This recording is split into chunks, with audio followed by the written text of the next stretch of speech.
The Great Hall of the Galactic Council buzzed with nervous energy. Representatives from over 200 species filled the chamber. Emergency sessions were rare. This was only the 5th time in 3 centuries that all council members had been called together on short notice. Ambassador Jiho from the peaceful Rillan species stood at the central podium. His blue skin seemed paler than usual, and his usually calm demeanor showed signs of stress. In his hands, he held a data pad containing information that would shake the foundation of galactic politics. Fellow council members, Jiho began, we face a situation unlike any in recorded galactic history. 3 days ago, Admiral Tae-jin of the Corvan Dominion shared intelligence about attacks in their outer territories. The evidence suggests the emergence of a new species with technology far beyond our current understanding. Murmurs filled the chamber. The Corvan Dominion was the most militarily powerful faction in the galaxy. If something could challenge them, it posed a threat to everyone. The initial data suggested these were random pirate attacks, Jiho continued. However, further investigation has revealed a pattern, a purpose. These attacks appear to be the work of a previously unknown civilization. Council leader Zephyr, an ancient being whose species had been part of the council for over 1,000 years, leaned forward. Ambassador Jiho, what evidence supports this conclusion? Our combined intelligence networks have identified the attackers. Jiho activated the chamber's holographic display. An image appeared showing a blue and green planet. This world is called Earth. Its dominant species calls themselves humans. The chamber erupted in discussion. Captain Minsu of the Corvan military delegation stood up. Impossible! Our records show Earth as a primitive world. They should still be learning basic space travel. That was our assumption as well, Captain Minsu, Jiho replied. However, recent evidence suggests we were wrong. Very wrong. The holographic display changed, showing sensor readings from the destroyed Corvan ships. The weapon signatures were unlike anything in the galactic database. The precision of the attacks suggested military planning far beyond what a primitive species should possess. Counselor Da-un, representing the scientific community, examined the data carefully. These energy readings are fascinating. The weapons technology appears to be based on principles we have never encountered. How is this possible? Our xenobiologists have been studying human development for decades, Jiho explained. What we discovered is troubling. Humans appear to be natural warriors. Their entire evolutionary history is marked by constant conflict. They have developed military strategies that focus on deception, misdirection, and overwhelming force. Captain Minsu slammed his fist on his desk. Then we must strike first. If these humans are as dangerous as suggested, we cannot allow them to develop further. Captain, I must disagree, said Counselor Da-un. We do not yet understand their intentions. The attacks on Corvan ships occurred only in disputed border regions. Perhaps they were defending territory they consider theirs. The debate continued. For hours, some council members supported immediate military action, others called for diplomatic contact. A few suggested simply avoiding human space entirely. Admiral Young A, the highest-ranking Corvan military officer present, requested permission to speak. Her reputation as a strategist was legendary. She had won battles against impossible odds and brought peace to entire sectors. Council members, she said, I have studied the attack patterns carefully. These humans did not simply destroy our ships, they hunted them. Each attack was planned to perfection. They knew exactly where our ships would be and how they would respond. What does that tell us? Asked Council Leader Zephyr. It tells us they have been watching us for a very long time, learning our tactics, studying our technology. They know everything about us, but we know almost nothing about them. This revelation sent a chill through the chamber. The idea that an unknown species had been secretly observing galactic civilization was terrifying. Ambassador Ji-Ho continued his presentation. Our cultural analysis teams have studied human behavior patterns. Humans appear to be a species that values both cooperation and competition. They form strong alliances with those they trust, but they show no mercy to those they consider enemies. Have there been any attempts at communication? Asked Counselor Daun. Yes, but with limited success. Human languages are complex, but we have managed to decode some basic communications. What we learned is concerning. The holographic display showed translated human text. The messages were brief but clear. Warning: this territory is under human protection. Withdraw immediately or face consequences. These messages were broadcast in all major galactic languages, Ji-Ho explained. They knew exactly how to communicate with us. This level of linguistic knowledge requires years of study. Captain Min-Su stood again. This proves they are a threat. They issue warnings like they own the galaxy.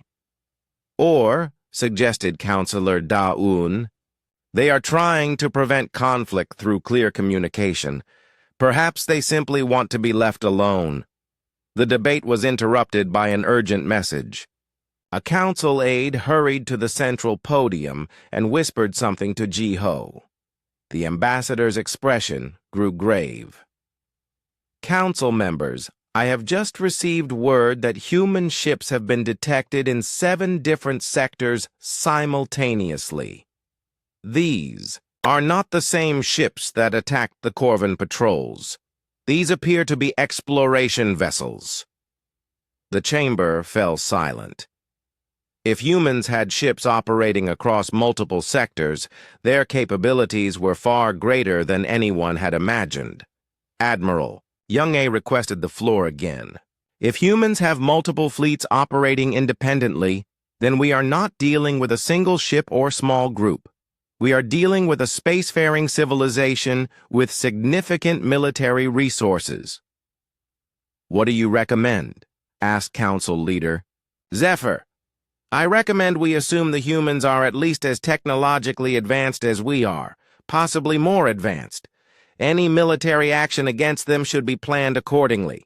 Counselor Da-Un disagreed. I still believe diplomatic contact should be our first priority. We have no evidence that humans are interested in conquest. All their actions so far appear to be defensive. The Council voted on 3 possible responses. The first option was immediate military action to neutralize the human threat. The second was attempting diplomatic contact. The third was establishing a neutral zone and avoiding human space entirely. The vote was close, but diplomacy won. However, the Council also authorized the formation of a joint military task force, just in case diplomatic efforts failed. Ambassador Ji-Ho was chosen to lead the diplomatic mission. His species had a reputation for peaceful negotiation and cultural sensitivity. If anyone could establish communication with humans, it would be him. As the council session ended, representatives began planning their next moves. Some species started relocating ships away from human space. Others began preparing for possible conflict. A few began studying human culture more carefully, hoping to understand what the galaxy was dealing with. Captain Min-Su approached Admiral Young-E as they left the chamber. Admiral, do you really think diplomacy will work? Young-E considered this carefully. Captain, I have been studying warfare for most of my life. I have learned that the most dangerous enemies are not those who threaten you openly. The most dangerous enemies are those who remain silent until they are ready to strike. And you think the humans have been silent? I think the humans have been planning. The question is, planning for what? As the various delegations departed, Ambassador Jiho began preparing for the most important diplomatic mission in galactic history. The success or failure of his efforts would determine whether humanity joined the galactic community peacefully or whether the galaxy would face its first truly unknown enemy in over 1,000 years. In the depths of space, human ships continued their silent patrols. They monitored galactic communications and observed the Council's decisions. The galaxy was finally beginning to understand that Earth was no longer a primitive world. But they had not yet learned the most important truth about humans. They had been preparing for this moment for over a century. Deep in the darkness between stars, the human battleship Indomitable completed its final system check. The massive vessel stretched over 2 kilometers from bow to stern, its black hull absorbing light like a piece of night itself. No other ship in the galaxy matched its size or power. Admiral Jae-hoon Park stood on the bridge, watching his crew prepare for their first major operation. He was a veteran of Earth's military, but this was different. For the first time in human history, they were operating beyond their home system as equals to the galactic powers. "Admiral, all systems are green," reported Chief Engineer Boram from her station. "Weapons, shields, engines, and life support are functioning at optimal levels." "Thank you, Chief. How are our new systems performing?" Boram smiled. "Better than expected, sir. The kinetic bombardment arrays are ready to fire. The plasma lance batteries are charged, and our point defense systems are active. We could engage an entire enemy fleet right now." Admiral Jae-hoon nodded. The Indomitable represented over 50 years of secret human development. While the galaxy believed Earth was primitive, human scientists had been studying captured alien technology and intercepted communications. They had learned everything about galactic warfare while revealing nothing about themselves. "Communications? Any word from our scout ships?" the Admiral asked. "Yes, sir," replied Lieutenant Commander Wu Jin. "Our scouts report that the Corvan Dominion has increased patrols in sectors 7 through 12. They appear to be searching for us." "Let them search. Helm, set course for the rendezvous point. We have an appointment to keep." The Indomitable began moving through space at a speed that would have impressed any galactic observer. Human engines were designed for both power and stealth. The ship could outrun most pursuers while remaining nearly invisible to sensors. 3 hours later, the battleship arrived at its destination. Waiting there was a small Corvan patrol fleet, 6 destroyers and 2 cruisers. It was a significant force by galactic standards, but Admiral Jae-hoon had been expecting them. "Sir, we are being hailed by the Corvan fleet," reported Lieutenant Commander Wu Jin. "Put them through." The main screen displayed a Corvan officer. Admiral Jae-hoon recognized him from intelligence reports. Fleet Commander Dong Hyuk, a competent but predictable leader. "Unknown vessel. You are trespassing in Corvan space. Identify yourself immediately and prepare to be boarded." Admiral Jae-hoon stepped forward. "I am Admiral Jae-hoon Park of the Earth Battleship Indomitable. You are in human territory. You have 30 seconds to withdraw." Fleet Commander Dong Hyuk looked confused. "Human territory? Your species barely has space travel. You have no authority." "Here. I am afraid you are operating on outdated information, Commander. This is your final warning. You dare threaten the Corvan Dominion? We have 8 ships to your 1. Admiral Jae-hoon glanced at his weapons officer. "Chief Boram, please demonstrate our capabilities. Target the lead destroyer's weapon systems only. Minimal damage." "Yes, sir." Firing plasma lance. A brilliant beam of energy lanced out from the Indomitable. It struck the Corvin destroyer with surgical precision, disabling its weapons but leaving the ship otherwise intact. The entire engagement lasted less than 2 seconds. The Corvin fleet reacted immediately. All ships opened fire on the human battleship. Plasma bolts and energy beams struck the Indomitable's shields, creating spectacular light displays, but causing no damage. "Sir, enemy fire has no effect on our shields," reported shield technician Haywan. "They are operating at 98% capacity. Chief Bo-Ram, disable all remaining ships. Non-lethal force only." What followed was a display of technological superiority that shocked the Corvin crews. The Indomitable's weapons fired with perfect accuracy, disabling engines, weapons, and communication systems across the entire enemy fleet. Not a single Corvin sailor was killed, but their ships were completely helpless. Fleet Commander Dong Hyuk stared at his instrument panels in disbelief. His entire fleet had been neutralized in under 60 seconds by a single enemy ship. "How is this possible?" he whispered. Admiral Jae-hoon reopened the communication channel. "Commander, your ships have been disabled, but not destroyed. You will find your life support systems remain fully functional. I suggest you use this time to reconsider your assumptions about human capabilities." "What do you want?" "We want to be left alone. Human space is now protected by ships like the Indomitable. Any further Corvin incursions will be met with increasing force. The Galactic Council will never accept this. You cannot simply declare space to be yours." "Commander, humans have been observing galactic politics for over a century. We know exactly how territorial disputes are resolved. We are prepared to defend our claims through any means necessary."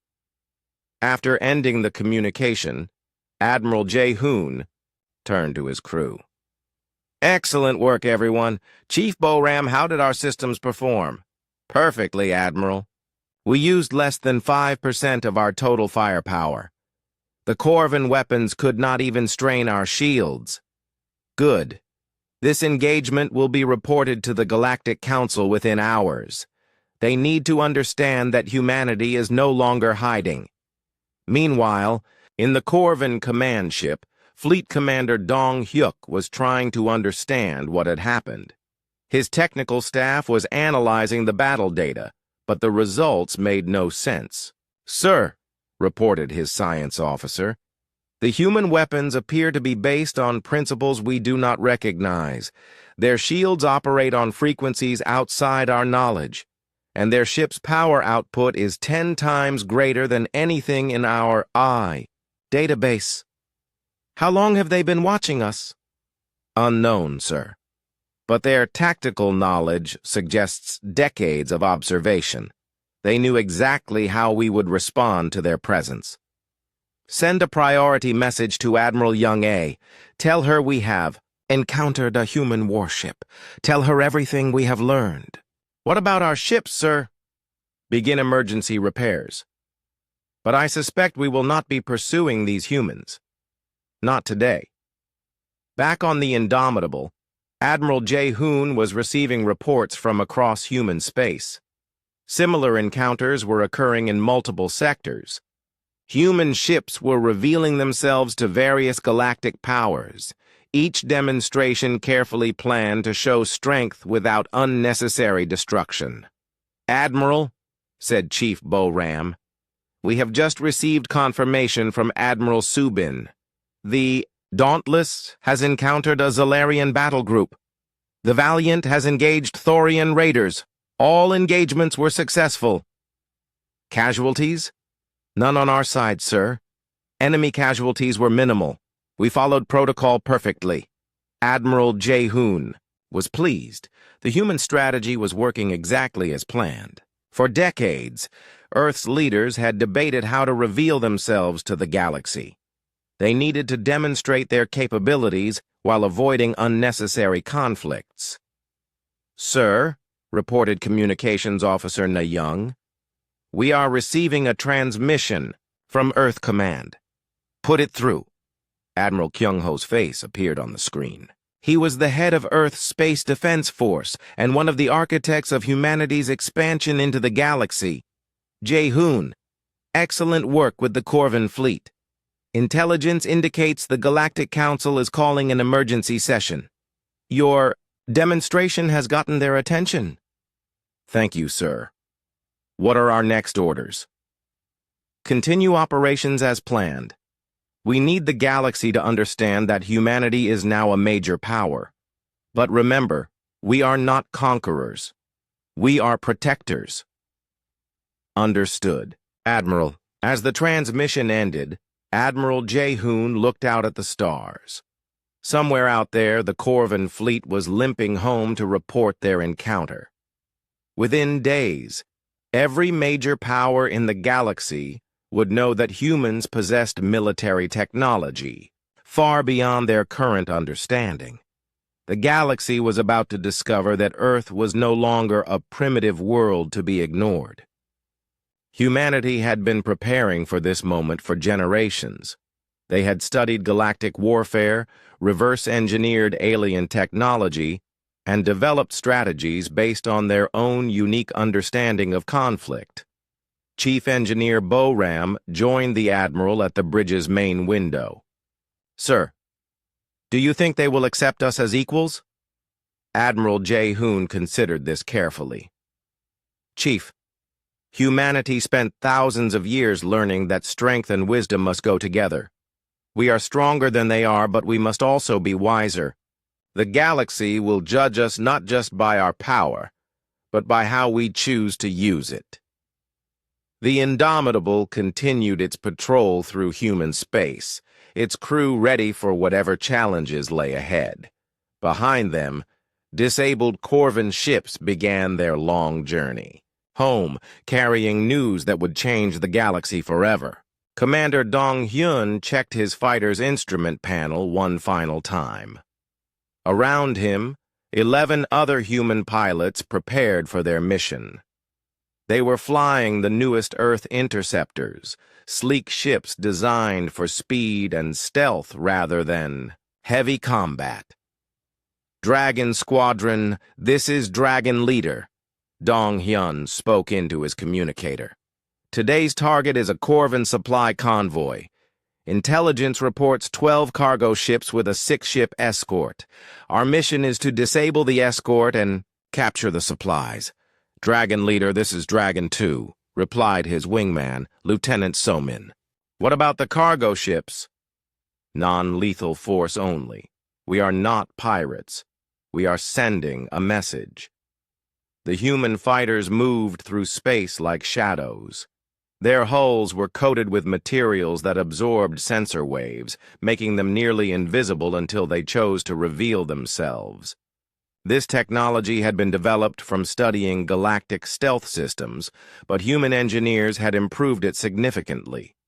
2 hours later, the squadron detected their target.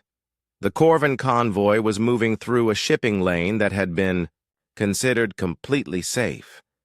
The escort ships were relaxed, their crews not expecting trouble. Commander Dong-hyun studied the enemy formation. The escort ships were arranged in a standard protective pattern around the cargo vessels. It was textbook Corvin naval doctrine, exactly what human strategists had predicted. Dragon Squadron, execute Plan Alpha. So-min, take Dragons 3 through 6 and disable the rear guard. Dragons 7 through 12, handle the forward escort. I will deal with the command ship. Understood, Dragon Leader. The human fighters split up and approached from multiple directions. They remained invisible until the last moment, then struck with devastating precision. Dragon 2's group engaged the rear escort ships. Lieutenant So-min had studied Corvin tactical responses for months. She knew exactly how they would react to a surprise attack. As the enemy ships turned to engage her fighters, she led them away from the convoy, exactly as planned. Meanwhile, Dragons 7 through 12 attacked the forward escort. these Corvin ships tried to form a defensive line, but the human pilots were too fast. They darted between the enemy vessels, targeting weapon systems and engines with surgical strikes. Commander Dong Hyun approached the Corvin command ship directly. It was a heavy cruiser, well-armed and dangerous, but Dong Hyun had fought ships like this before. "Corvin vessel, this is Commander Dong Hyun of the Earth Defense Force. Surrender now and your crews will not be harmed," the Corvin captain responded. Immediately. "Earth ships? Impossible! You are in Dominion space." "You are mistaken, Captain. This shipping lane now belongs to humanity. Your supplies are needed elsewhere." The Corvin cruiser opened fire, but Dong Hyun was ready. His fighter danced between the enemy's weapons, moving in patterns that seemed impossible. Human pilots trained differently than other species. They thought in 3 dimensions, using tactics developed from centuries of atmospheric combat. Dong Hyun's return fire was precise and controlled. He disabled the cruiser's main weapons, then its engines, then its communication array. The entire engagement lasted 4 minutes. Across the battlefield, the other human pilots were achieving similar results. The Corvin escort ships were being systematically disabled without unnecessary destruction. Crews were left alive and unharmed, but their ships were helpless. "Dragon Leader, all escort ships are neutralized," reported Lieutenant So Min. "Excellent. Begin boarding operations on the cargo vessels. Remember, we are professionals, not raiders." The Rai, human fighters docked with the Corvin cargo ships. The boarding parties were small but efficient. They secured the ship's bridges and cargo holds without violence. Most of the Corvin crews surrendered immediately when they realized resistance was useless. Commander Dong Hyun examined the captured supplies: medical equipment, food supplies, and industrial materials, all items that human colonies in the Outer Rim desperately needed.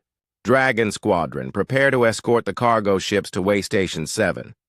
The Corvin escort crews will be released with sufficient supplies to reach their nearest base." "Sir," asked Lieutenant So Min, "what message are we sending exactly?" Dong Hyun considered this. Human strategy was complex, based on psychological warfare as much as military superiority. "We are showing the galaxy that humans can strike anywhere, anytime. But we are also showing them that we are not monsters. We take what we need, but we do not kill unnecessarily." The captured convoy began moving toward human space. Behind them, the disabled Corvin escort ships watched helplessly. Their crews would eventually be rescued, but they would carry stories of human capabilities back to their commanders. 3 days later, Fleet Admiral Young A received the report about the convoy attack. She studied the tactical data carefully, trying to understand human methods. "How many fighters did they use?" she asked her intelligence officer. 12, Admiral, against 18 of our ships." "And our casualties?" 7 wounded. No deaths. The humans were very careful to avoid killing our people." Admiral Young A found this puzzling. In her experience, raiders and pirates showed no such restraint. "What do you make of their tactics?" "They are unlike anything in our database, Admiral. Human fighters move in ways that should be impossible. They seem to predict our responses before we make them. Because they have been studying us for decades," Youngie realized. "They know our tactics better than we do." The report continued with details about human boarding procedures. The humans had been polite but firm with the cargo ship crews. They explained that the supplies were needed for humanitarian purposes, in human colonies. They even left behind some of their own medical supplies for the Corvin wounded. "Admiral, there have been 7 more attacks in the last week," reported her aide. All followed the same pattern: minimal casualties, precise targeting, and professional conduct. Young A was beginning to understand human strategy. They were not trying to destroy the Corvan Dominion. They were demonstrating their capability to disrupt Dominion operations whenever they chose. "It is psychological warfare," she said. "They want us to know that our supply lines are not safe, that our shipping lanes are no longer under our complete control." What should our response be? Increase patrols. But be careful not to engage human forces unless absolutely necessary. We need to understand their full capabilities before we commit to a major conflict. Meanwhile, Commander Dong-hyun was planning his next mission. Human intelligence had identified a Corvan military supply depot in the Centauri sector. It was heavily defended, but Dong-hyun believed his squadron could handle it. "So Min, what do you think about hitting a fixed target?" he asked his second-in-command. "It would be more dangerous than convoy raids, but it would send a stronger message. Are you sure we are ready?" Dong-hyun studied the tactical data. The depot was protected by 24 defense platforms and had a garrison of 6 warships. By galactic standards, it was a formidable target, but human tactics were not based on galactic standards. "We will need more fighters. Request reinforcement from Wolf Squadron and Tiger Squadron. This will be a coordinated strike." "Sir, that would be 36 fighters total. The largest human operation since we started these missions." "Exactly. It is time to show the galaxy that we can do more than raid convoys. We can take out major military installations. The attack on the Centauri depot would take place in 5 days. Commander Dong-hyun spent the time studying every detail of the target, planning approach routes and escape paths. Human military doctrine emphasized preparation above all else. On the day of the attack, 36 human fighters approached the depot from multiple directions. The Corvan defenders detected them at the last minute, but it was too late to organize an effective response. The battle lasted 18 minutes. When it was over, the depot's defenses were destroyed and its supply warehouses were captured. Human casualties: 0. Corvan casualties: minimal, mostly due to the humans' precise targeting. Fleet Admiral Young-e received the report about the Centauri attack with growing concern. The humans had just demonstrated they could strike major military targets with ease. "How many ships did they lose?" she asked. "None, Admiral. All 36 fighters returned safely." "And they captured the entire depot?" "Yes, Admiral. They took all the supplies and destroyed the defensive systems. But they did not harm the civilian personnel or damage the station's life support." Young-e realized the implications. If humans could destroy a major military depot without losses, they could probably destroy much larger targets. The entire Dominion fleet might not be safe from human attacks. "Send a message to the Galactic Council," she ordered. "Tell them we need to discuss the human situation immediately. This has gone beyond simple border disputes." As her aide left to prepare the message, Admiral Young-e looked out at the stars and wondered what other surprises the humans had in store. Commander Dong-hyun and his pilots had shown the galaxy that humanity was not just technologically advanced. They were also tactically superior, psychologically sophisticated, and capable of striking anywhere in Dominion space. The galaxy was beginning to understand that when humans went hunting, nothing was safe. The emergency session of the Galactic Council had been ongoing for 3 days. Representatives from over 300 species filled the great chamber, their voices creating a constant buzz of worried conversation. Never before had so many civilizations agreed on a single threat. Council leader Zephyr called for order. "Fellow representatives, We have heard testimony from 17 different species about human military actions. The pattern is clear. We face a threat unlike any in galactic history. Captain Yunji of the Coalition Intelligence Division stood to present her analysis. She had spent weeks studying human attack patterns, trying to understand their strategy and predict their next moves. Honorable Council members, she began, human operations show a level of tactical sophistication that suggests decades of preparation. They know our ship movements, our supply routes, and our defensive positions. Most troubling, they seem to understand our psychology. The holographic display showed a map of the galaxy with red dots marking human attacks. The pattern was unmistakable.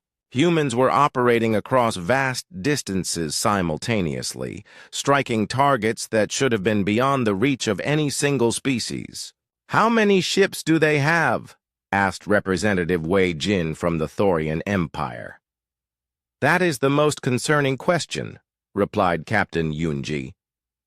"Based on the timing and location of attacks, humans appear to have at least 50 major warships operating independently. This suggests a fleet comparable to the largest galactic powers." A murmur of alarm swept through the chamber. If humans had that many ships, they were not raiders or explorers. They were a full spacefaring civilization with military resources. To match, Admiral Subin of the Coalition Defense Force requested permission to speak. "Council members, I have reviewed all available data about human capabilities. Their technology appears to be based on principles we do not understand. Their weapons are more powerful than ours. Their shields are stronger than ours. And their ships are faster than ours." "What do you recommend?" asked Council Leader Zephyr. "I recommend we assume the worst-case scenario. If humans decide to expand aggressively, no single species can stop them. Only a united galactic response would have any chance of success." The debate that followed was intense. Some representatives argued for immediate military action. Others called for negotiations. A few suggested abandoning contested regions entirely. Ambassador Jiho from the Rillan species had been quietly studying human communications intercepts. "Council members, I have been analyzing human transmissions. There is something you all need to hear." The chamber fell silent as Jiho activated an audio recording. The voice was clearly human, speaking in perfect galactic standard language. "Earth. Command to all fleet elements. Phase 1 operations are complete. Begin Phase 2 preparations. Repeat. Begin Phase 2 preparations." "This transmission was sent 3 days ago," Jiho explained. "It was broadcast on frequencies that reach every human ship in the galaxy simultaneously." Representative Myung-Soo from the Valdris Republic stood up. "Phase 2? What is Phase 2?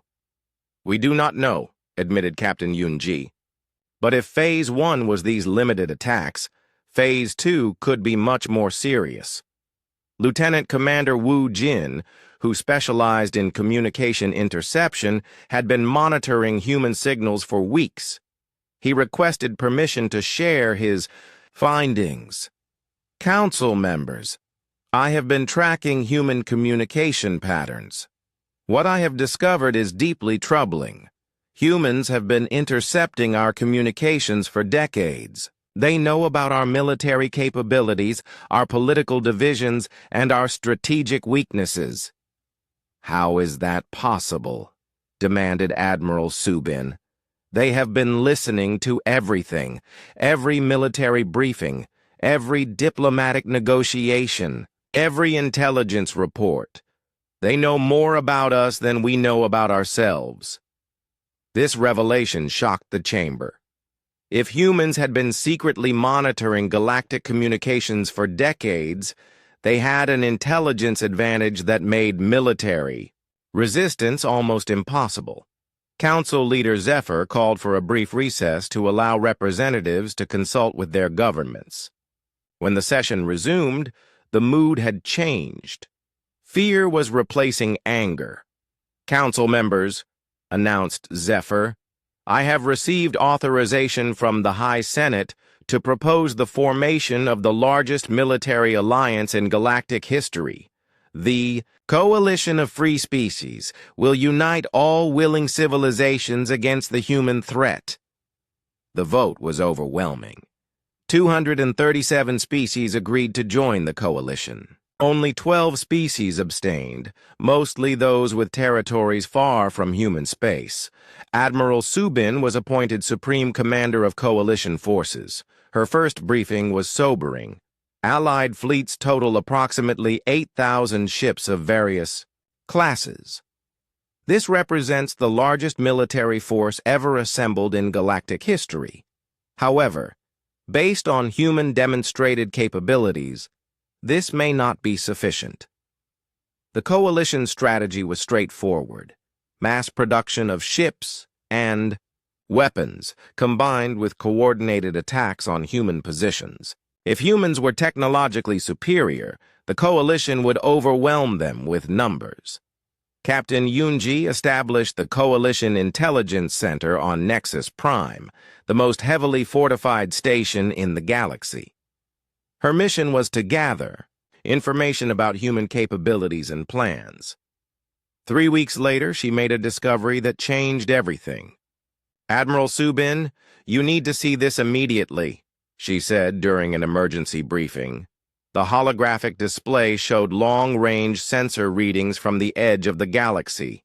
Massive energy signatures were approaching from beyond known space. "What are we looking at, Captain?" "Sir, these appear to be human ships, but not the ones we have been fighting. These are much larger, much more powerful." The sensor data was analyzed by the Coalition's best scientists. Their conclusion was terrifying. "Admiral," reported Chief Scientist Dahoon, "we are detecting at least 20 ships approaching from human space. Each one appears to be larger than our biggest battleships. The energy signatures suggest weapons and defensive systems beyond our current technology." Admiral Subin studied the data carefully. "How long until they reach Coalition space?" "Approximately 6 weeks, sir." "And you are certain these are human ships?" "The energy signatures match those from previous human encounters. But these ships are in a completely different class. We appear to have been fighting their scouts and raiders. These look like their main battle fleet." The implications were staggering. If the human ships attacking Coalition supply lines were merely advanced scouts, then the approaching fleet represented humanity's true military power. Captain Yunji received additional intelligence reports throughout the day. Human activity was increasing across all sectors. Ships that had been conducting hit-and-run raids were now consolidating into larger formations. "Admiral," she reported, "human forces are changing their tactics. Instead of small raids, they are preparing for major operations. All intelligence suggests they are getting ready for something big." The final phase, Admiral Subin realized. Phase 2 must be the arrival of their main fleet. That evening, Lieutenant Commander Wu Jin intercepted another human transmission. This one was different from the others. Instead of tactical orders, it sounded like a diplomatic message. "Coalition forces, this is Admiral Jae-hoon Park of the Earth Defense Fleet. We know you are monitoring this frequency. We know you are preparing for war. We want you to understand that war is not our goal. Humanity seeks coexistence, not conquest. However, we will defend ourselves with all necessary force. You have 6 weeks to reconsider your position." The message was broadcast on every major communication frequency simultaneously. Every coalition ship received it. Every coalition base heard it. The humans wanted to ensure that no one could miss. Their warning: Admiral Subin called an emergency meeting of coalition commanders. The humans are giving us an ultimatum. 6 weeks to back down, or face their main fleet. Should we consider it? Asked General Hyun-sik from the Corvan forces. Consider what? Surrendering without a fight? We represent 300 species and 8,000 ships. We cannot simply give up because humans are confident. But privately, Admiral Subin was concerned. Human confidence suggested they believed they could defeat the largest military alliance in galactic history. Either they were incredibly arrogant, or they possessed capabilities far beyond coalition estimates. Captain Eun-ji continued monitoring human communications, hoping to learn more about their plans. What she discovered kept her awake at night. Human. Ships were moving into position around every major coalition world. They were not attacking, just watching, waiting. The psychological pressure was enormous. "Sir," she reported to Admiral Subin, "humans have ships positioned within striking distance of our most important systems. They could launch coordinated attacks on dozens of worlds simultaneously." "Are they threatening civilian populations?" "No, sir. They appear to be targeting only military installations and strategic resources, but the message is clear. They can strike anywhere, anytime." Admiral Subin realized that the coalition was facing an enemy that had planned for this moment for decades. Humans knew exactly where to hit for maximum effect. They had turned the galaxy's own intelligence against them. Admiral Jae-hoon Park stood on the bridge of the Indomitable as it approached Nexus Prime. The massive coalition stronghold filled the view screen, its defensive platforms and docked warships creating a formidable sight. Home to 12 billion beings from across the galaxy, it was both a symbol of galactic unity and the coalition's most important military command center. "Admiral, we have arrived at the designated coordinates," reported Navigator Kyung-min. "All human fleet elements are in position." Jae-hoon studied the tactical display. Around him, 17 other human battleships maintained formation. Each ship was a masterpiece of military engineering, representing decades of human preparation for this moment. "Communications. Open a channel to all coalition forces in this system," he ordered. Lieutenant Commander Woo Jin activated the communication array. "Channel open, sir. All coalition ships and stations are receiving." "Coalition forces, this is Admiral Jae-hoon Park of the Earth Defense Fleet. You have ignored our diplomatic overtures and chosen to prepare for war instead of peace. We regret this decision, but we will not allow aggression against human interests to continue." On Nexus Prime, Admiral Subin watched the human fleet through the station's observation dome. She had commanded fleets in dozens of battles, but she had never faced an enemy like this. "How many ships are we facing?" she asked Captain Yun-ji. 18 battleships, sir. Each one appears to be larger and more heavily armed than our most powerful vessels. And our forces? 46 ships currently in the system, with more arriving hourly. We should have numerical superiority soon." Admiral Subin was not comforted by this. Human tactics emphasized precision over numbers. If they had come to fight, they believed 18 ships were sufficient. The human fleet began moving closer to Nexus Prime. Coalition forces responded by forming defensive formations around the station.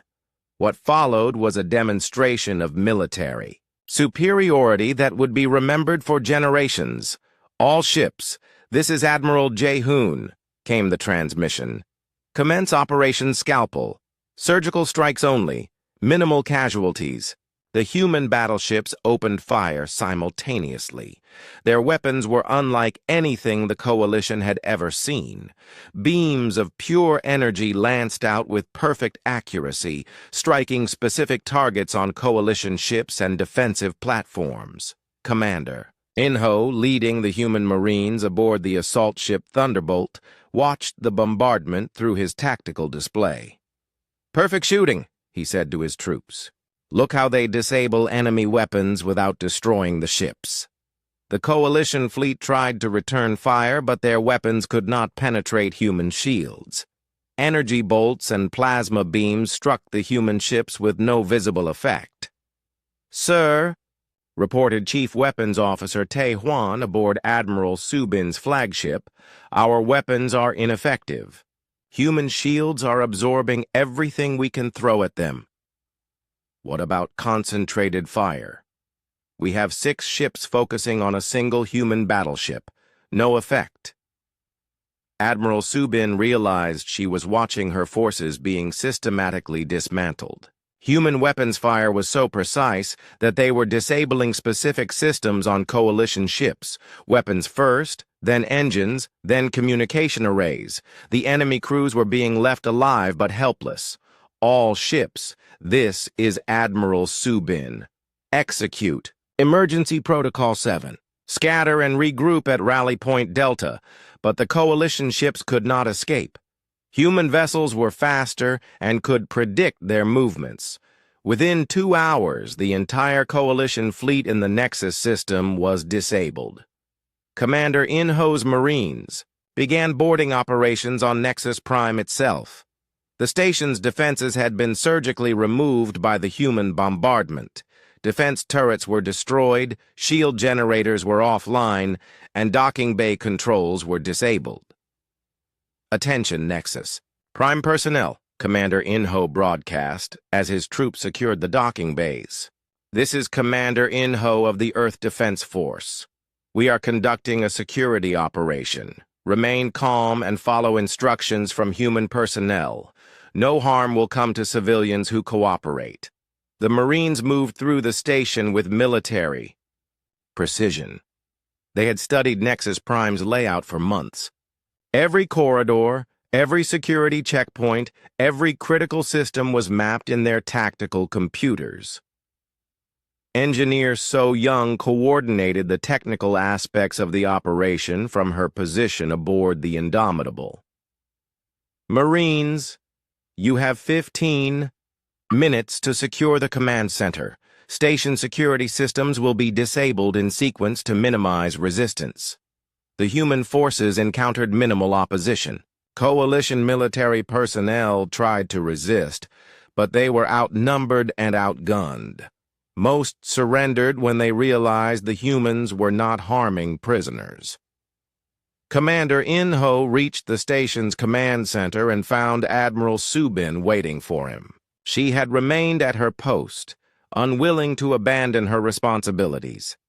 "Admiral Subin," he said respectfully, "I am Commander Inho. I must ask you to surrender command of this station. You have 12 billion civilians on this station. What are your intentions regarding them? They will not be harmed. This is a military operation, not an attack on civilians. We are here to demonstrate human capabilities, not to commit genocide." Admiral Subin was surprised by the human officer's professionalism. She had expected conquerors, but these soldiers acted like peacekeepers. "What are your terms?" she asked. "Immediate cessation of military operations against human forces, withdrawal of coalition fleets from disputed territories, and recognition of humanity as a legitimate galactic power." Meanwhile, Engineer So Young was working with her technical teams to disable Nexus Prime's most dangerous systems. The station contained enough firepower to destroy entire planets. Human forces needed to secure these weapons without triggering automatic defense systems. "Commander Inho," she reported, "we have secured the main armory. All strategic weapons are now under human control." "Excellent. Status on civilian areas?" "All civilian sectors are secure. We have medical teams assisting with injured personnel. No civilian casualties reported." Admiral Jae-hoon monitored the operation from the Indomitable's bridge. The plan was proceeding perfectly. Nexus Prime, the symbol of coalition power, was under human control in less than 4 hours. "Admiral," reported communications officer Young, "we are receiving surrender requests from coalition forces throughout the system. All remaining ships are requesting terms. Tell them the same terms we offered Admiral Subin: immediate ceasefire and withdrawal from human space." Across the galaxy, news of Nexus Prime's capture spread like wildfire. The most heavily defended station in Coalition space had fallen to 18 human ships with minimal casualties. The psychological impact was enormous. In the Corvan capital, Fleet Admiral Young A received the reports with growing understanding. The humans had not come to destroy the Coalition. They had come to prove a point. "They could have killed everyone," she said to her staff. 12 billion beings were at their mercy, and they chose not to harm them. "What does this mean for our strategy, Admiral?" "It means the humans are not the monsters we thought they were, but they are more dangerous than we imagined. They have the power to destroy us all, but they choose restraint. That kind of enemy is the most dangerous kind." Back on Nexus Prime, Commander Inho was coordinating with station personnel to restore normal operations. Human forces maintained security, but they allowed Coalition personnel to continue their civilian duties. "Commander," asked Admiral Subin, "what happens now?" "Now we wait for your governments to respond to human terms. If they choose continued conflict, we are prepared to defend ourselves. If they choose peace, we are prepared to negotiate. And if the Coalition rejects your terms—" "Entirely!" Commander Inho was quiet for a moment. "Admiral, you have seen what 18 human ships can do to your strongest defenses. We have over 200 ships in our fleet.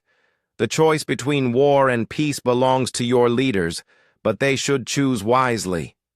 Admiral Subin understood the message. Humanity possessed overwhelming military superiority, but they were offering terms that allowed the Coalition to surrender with dignity. It was an opportunity that might not come again. Engineer So Young completed her assessment of Nexus Prime's strategic systems. The station contained detailed intelligence about every major Coalition world, fleet movements, and military capabilities. The humans now had access to everything they needed to conduct devastating attacks across the galaxy. "Admiral Jaehoon," she reported, "we have complete access to Coalition military databases. Their entire strategic structure is now compromised. Secure the data, but do not exploit it unless absolutely necessary. We want to win this conflict, not destroy galactic civilization." As human forces consolidated their control over Nexus Prime, Coalition leaders across the galaxy faced an impossible choice. They could continue a war against an enemy with overwhelming advantages, or they could accept human terms and hope for a negotiated peace. The galaxy had learned that when humans unleashed their full military potential, resistance was not just futile, it was unnecessary. Humanity's true power lay not in their ability to destroy, but in their wisdom to show restraint when victory was assured. Admiral Jaehoon Park stood on the bridge of the Indomitable as it approached Nexus Prime. The massive Coalition stronghold filled the view screen, its defensive platforms and docked warships creating a formidable sight. Home to 12 billion beings from across the galaxy, it was both a symbol of galactic unity and the Coalition's most important military command center. "Admiral, we have arrived at the designated coordinates," reported Navigator Kyung Min. "All human fleet elements are in position." Jaehoon studied the tactical display. Around him, 17 other human battleships maintained formation. Each ship was a masterpiece of military engineering, representing decades of human preparation for this moment. Communications. Open a channel to all coalition forces in this system, he ordered. Lieutenant Commander Wu Jin activated the communication array. Channel open, sir. All coalition ships and stations are receiving. Coalition forces. This is Admiral Jae-hoon Park of the Earth Defense Fleet. You have ignored our diplomatic overtures and chosen to prepare for war instead of peace. We regret this decision, but we will not allow aggression against human interests to continue. On Nexus Prime, Admiral Subin watched the human fleet through the station's observation dome. She had commanded fleets in dozens of battles, but she had never faced an enemy like this. "How many ships are we facing?" she asked Captain Yunji. 18 battleships, sir. Each one appears to be larger and more heavily armed than our most powerful vessels. And our forces? 46 ships currently in the system, with more arriving hourly. We should have numerical superiority soon. Admiral Subin was not comforted by this. Human tactics emphasized precision over numbers. If they had come to fight, they believed 18 ships were sufficient.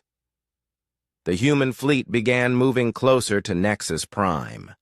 Coalition forces responded by forming defensive formations around the station.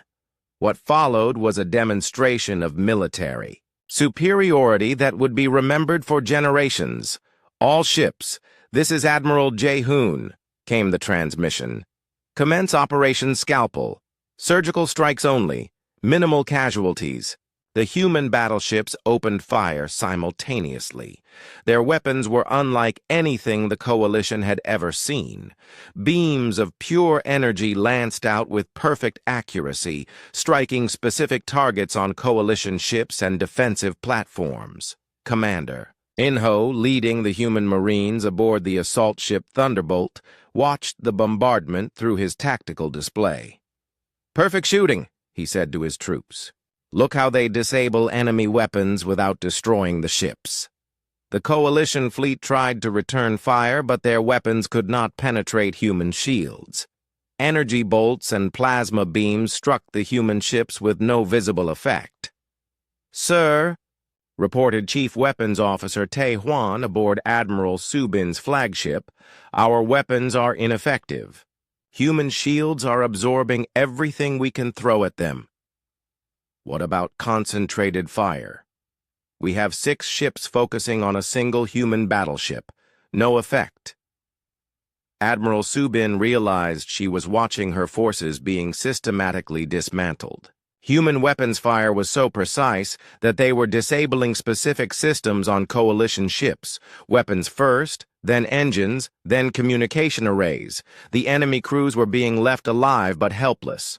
"All ships. This is Admiral Subin. Execute. Emergency Protocol 7. Scatter and regroup at Rally Point Delta," but the Coalition ships could not escape. Human vessels were faster and could predict their movements. Within 2 hours, the entire Coalition fleet in the Nexus system was disabled. Commander Inho's Marines began boarding operations on Nexus Prime itself. The station's defenses had been surgically removed by the human bombardment. Defense turrets were destroyed, shield generators were offline, and docking bay controls were disabled. "Attention, Nexus. Prime personnel," Commander Inho broadcast as his troops secured the docking bays. "This is Commander Inho of the Earth Defense Force. We are conducting a security operation. Remain calm and follow instructions from human personnel. No harm will come to civilians who cooperate." The Marines moved through the station with military precision. They had studied Nexus Prime's layout for months. Every corridor, every security checkpoint, every critical system was mapped in their tactical computers. Engineer So Young coordinated the technical aspects of the operation from her position aboard the Indomitable. "Marines, you have 15 minutes to secure the command center. Station security systems will be disabled in sequence to minimize resistance." The human forces encountered minimal opposition. Coalition military personnel tried to resist, but they were outnumbered and outgunned. Most surrendered when they realized the humans were not harming prisoners. Commander In-ho reached the station's command center and found Admiral Subin waiting for him. She had remained at her post, unwilling to abandon her responsibilities. "Admiral Subin," he said respectfully, "I am Commander In-ho. I must ask you to surrender command of this station. You have 12 billion civilians on this station. What are your intentions regarding them? They will not be harmed. This is a military operation, not an attack on civilians. We are here to demonstrate human capabilities, not to commit genocide." Admiral Subin was surprised by the human officer's professionalism. She had expected conquerors, but these soldiers acted like peacekeepers. "What are your terms?" she asked. "Immediate cessation of military operations against human forces, withdrawal of coalition fleets from disputed territories, and recognition of humanity as a legitimate galactic power." Meanwhile, Engineer So Young was working with her technical teams to disable Nexus Prime's most dangerous systems. The station contained enough firepower to destroy entire planets. Human forces needed to secure these weapons without triggering automatic defense systems. "Commander In-ho," she reported, "we have secured the main armory. All strategic weapons are now under human control." "Excellent. Status on civilian areas?" "All civilian sectors are secure. We have medical teams assisting with injured personnel. No civilian casualties reported." Admiral Jae-hoon monitored the operation from the Indomitable's bridge. The plan was proceeding perfectly. Nexus Prime, the symbol of coalition power, was under human control in less than 4 hours. "Admiral," reported Communications Officer Na-young, "we are receiving surrender requests from coalition forces throughout the system. All remaining ships are requesting terms. Tell them the same terms we offered Admiral Subin: immediate ceasefire and withdrawal from human space." Across the galaxy, news of Nexus Prime's capture spread like wildfire. The most heavily defended station in coalition space had fallen to 18 human ships with minimal casualties. The psychological impact was enormous. In the Corvan capital, Fleet Admiral Young A received the reports with growing understanding. The humans had not come to destroy the coalition. They had come to prove a point. "They could have killed everyone," she said to her staff. 12 billion beings were at their mercy, and they chose not to harm them. "What does this mean for our strategy, Admiral?" "It means the humans are not the monsters we thought they were, but they are more dangerous than we imagined. They have the power to destroy us all, but they choose restraint. That kind of enemy is the most dangerous kind." Back on Nexus Prime, Commander In-ho was coordinating with station personnel to restore normal operations. Human forces maintained security, but they allowed coalition personnel to continue their civilian duties. "Commander," asked Admiral Subin, "what happens now?" "Now we wait for your governments to respond to human terms. If they choose continued conflict, we are prepared to defend ourselves. If they choose peace, we are prepared to negotiate. And if the coalition rejects your terms—" "Entirely!" Commander In-ho was quiet for a moment. "Admiral, you have seen what 18 human ships can do to your strongest defenses. We have over 200 ships in our fleet. The choice between war and peace belongs to your leaders, but they should choose wisely." Admiral Subin understood the message. Humanity possessed overwhelming military superiority, but they were offering terms that allowed the coalition to surrender with dignity. It was an opportunity that might not come again. Engineer So Young completed her assessment of Nexus Prime's strategic systems.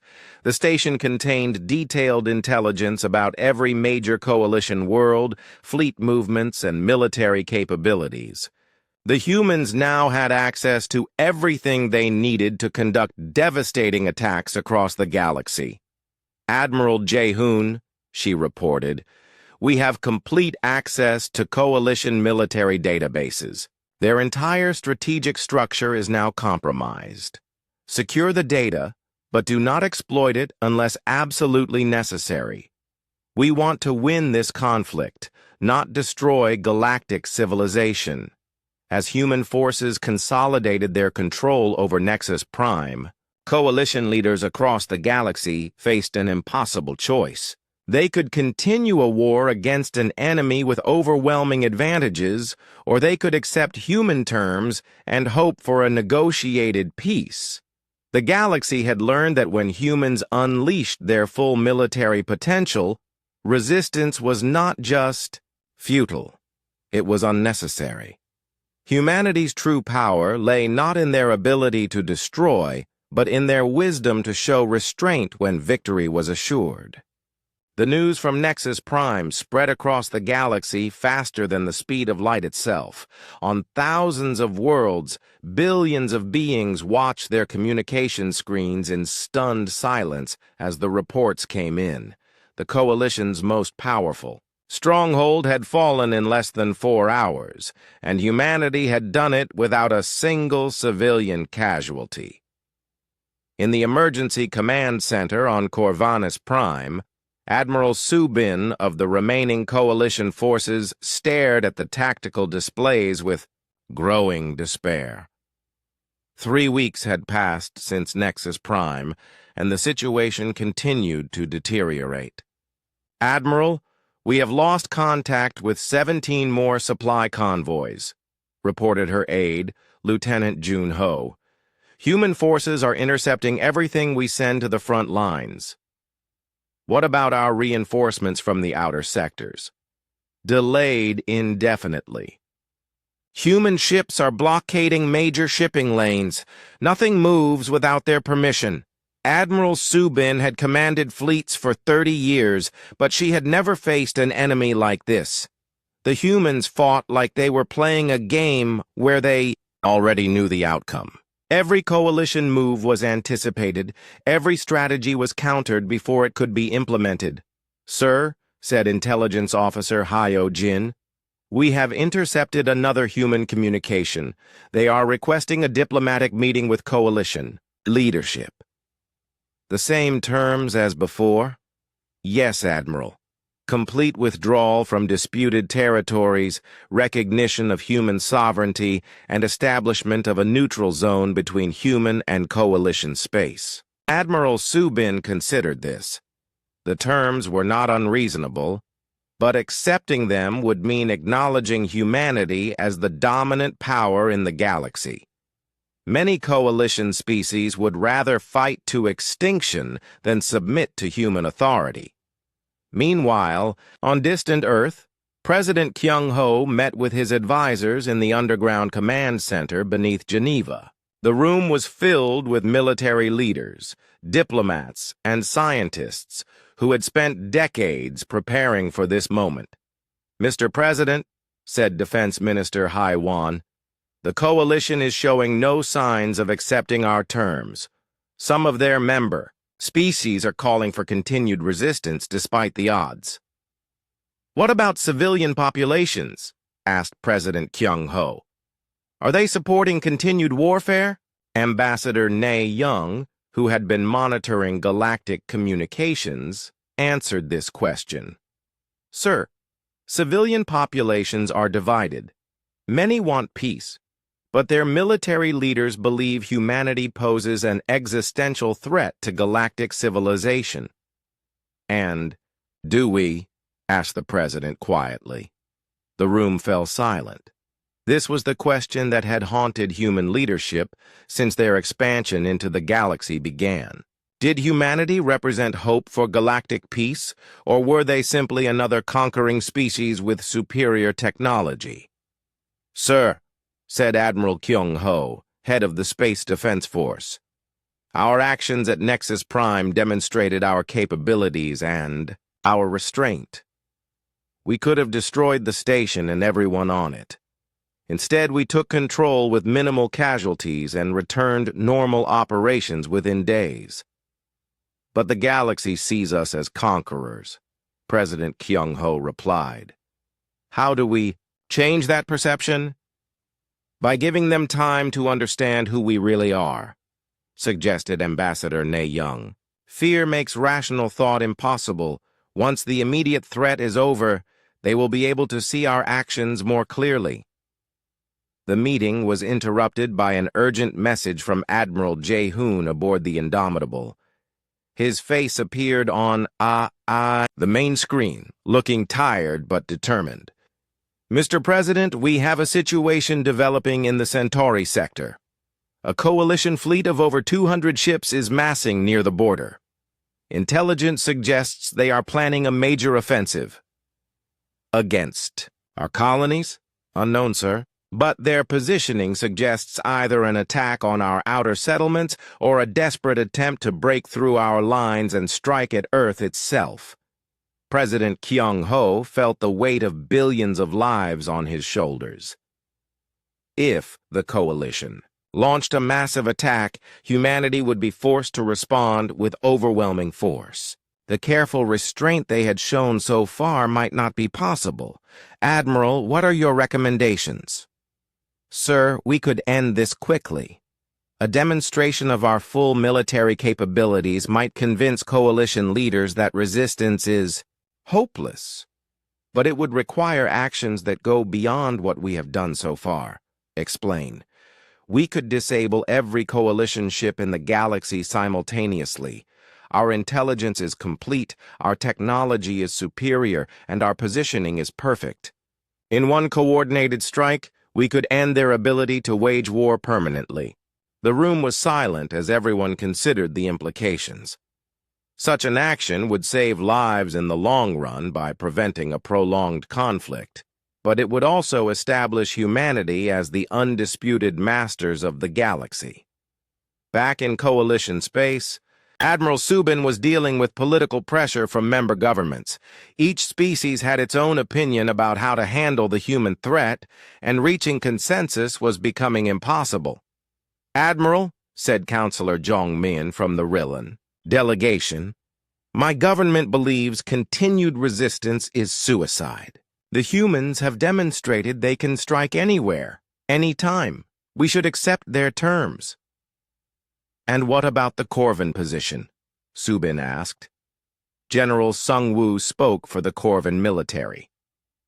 We believe the humans are testing our resolve. If we show weakness now, they will continue to make demands until we are all their vassals. The Thorians agree with the Corvins, added Admiral Min Kyung. Better to die fighting than live as slaves. Admiral Subin understood the dilemma. Each species was interpreting human actions through the lens of their own history and culture. Some saw opportunity, others saw existential threat. What do our intelligence reports tell us about human capabilities? She asked Intelligence Officer Hyo-jin. Sir, the analysis is disturbing. Based on observed operations, humans appear to have complete control over galactic communications, near-perfect intelligence about our military capabilities, and weapons technology that makes direct confrontation impossible.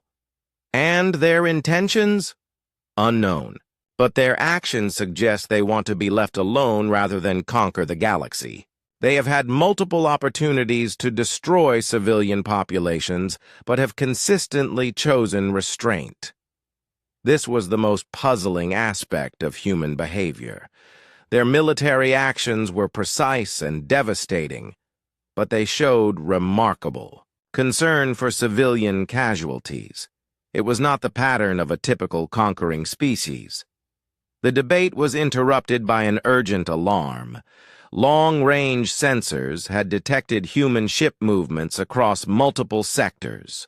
Admiral, reported sensor technician Dae-hee, we are detecting massive human fleet movements. Over 50 ships are changing positions simultaneously.